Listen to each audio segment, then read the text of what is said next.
Hey, good morning. It's time for Coffee and Jesus. I missed the last couple of days. Butch and I decided to do some camping, and we were out of reception of just about everything. No cell service, no Wi-Fi, nothing. It was really nice to be unplugged for just a little bit.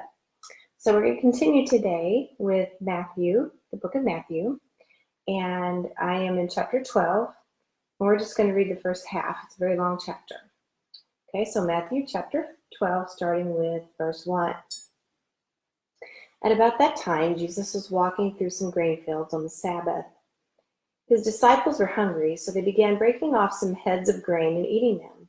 But some Pharisees saw them do it and protested. "Look, your disciples are breaking the law by harvesting grain on the Sabbath."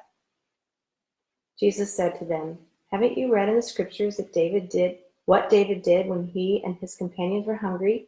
He went to the house of God, and he and his companions broke the law by eating the sacred loaves of bread that only the priests are allowed to eat.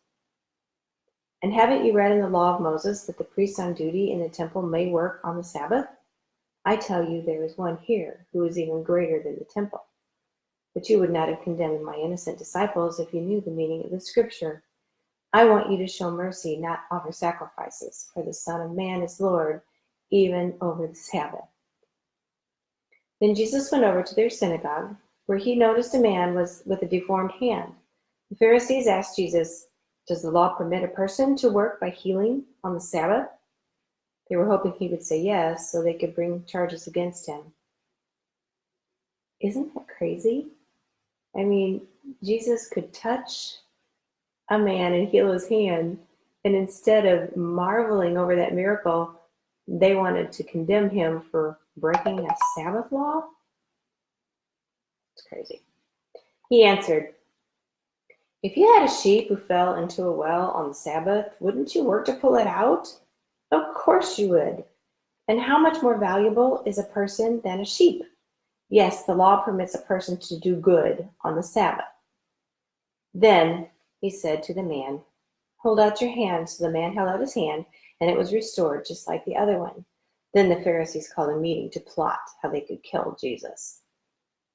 But Jesus knew what they were planning, so he left that area, and many followed him. He healed all the sick among them, but he warned them not to reveal who he was. This fulfilled the prophecy of Isaiah concerning him. "Look at my servant whom I have chosen. He is my beloved, who pleases me. I will put my spirit upon him, and he will proclaim justice to the nations. He will not fight or shout or raise his voice in public. He will not crush the weakest reed or put out a flickering candle.